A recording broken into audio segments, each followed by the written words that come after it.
Continuing Mobile Education for Emergency Medical Services Providers. Episode 1, I Think She Has a Living Will, Advanced Directives in the Field. Participants will understand the concept of advanced directives, be able to define DNR and MOLST, and understand how DNR and MOLST forms can assist the pre-hospital care provider in the field. Advanced directives is kind of a broad term to describe different ways of communicating what your end-of-life medical care preferences are. Advanced directives are specific instructions prepared in advance that are intended to direct a person's medical care if he or she becomes unable to do so in the future. DNR orders are orders that are signed by a physician and a patient, or there are other situations where they can be signed without the patient signature, but they're basically end-of-life decision on whether to resuscitate a patient or not. A do not resuscitate order tells medical professionals not to perform CPR. This means that doctors, nurses, and emergency medical personnel will not attempt emergency CPR if the patient's breathing or heartbeat stops. Medical orders for life-sustaining treatments. So the idea of the MOLST is that it's a comprehensive document really describing the end-of-life wishes of a patient. That would include resuscitation, invasive procedures, feeding, comfort care measures, transport, etc. So it really covers a wide gamut of issues, and as we may have heard on this program already, is something that was piloted here in Onondaga and Monroe counties and is really moving to be a statewide in New York as well as several other states. Medical orders of life-sustaining treatment.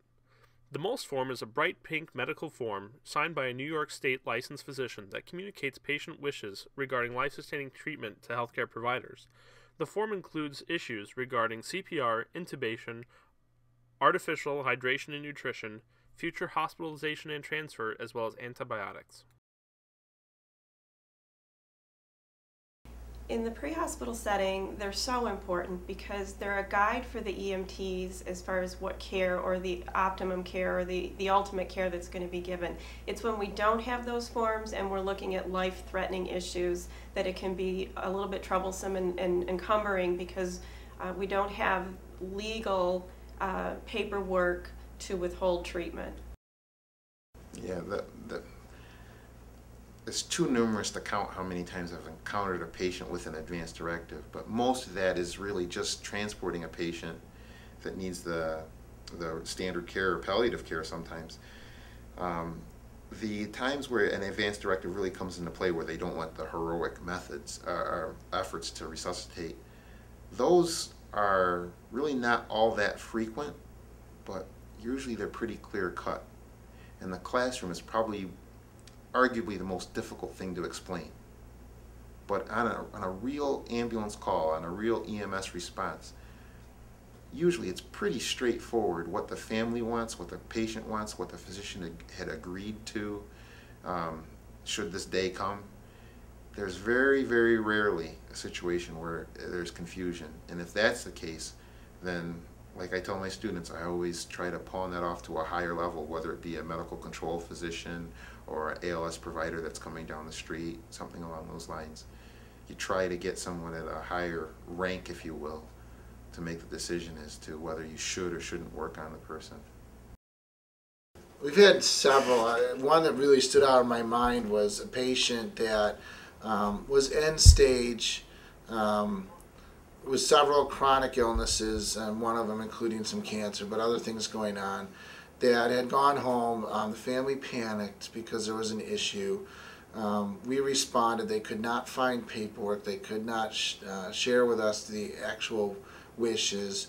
Then did produce a DNR. Initially the patient had not entered into full cardiac arrest. Then did. While they're finding the paperwork, we proceeded to provide CPR and actually resuscitated the patient, who then lived for about a week and a half in intensive care and then finally perished. I happen to know the family in that case, and we had some discussions later on, and it really just complicated the whole thing. They had come to the point of acceptance of what was happening, really wanted a peaceful process at the end, and it was really disrupted, and ended up having to do it in an intensive care unit with a lot of invasive procedures, and it just didn't work. And we could not really help that situation because we only had DNR, not like a MOLS that would help us make the decisions. And unfortunately, at the time, the paperwork was not presented, and there was confusion among the family members that were there. So clearly is an issue. I have had cases where we've responded to the home and it's obviously a critical situation and an end-of-life issue. You're going into that situation with an adrenaline going because you've already heard that it's a serious call. It changes gears and can change gears pretty quickly when there is an actual do not resuscitate order, because then you're looking at comfort for the patient, comfort for the family, and there's not that high level of anxiety. To work with advanced directives, first find the forms. Then establish with the healthcare proxy if the orders are still valid. If there are questions, utilize medical control. Transport the original forms with the patient and hand the forms to the accepting physician. After finishing this episode, you should understand the concept of advanced directives. You should be able to define DNR and MOLST and understand how these forms can assist the pre-hospital care provider in the field.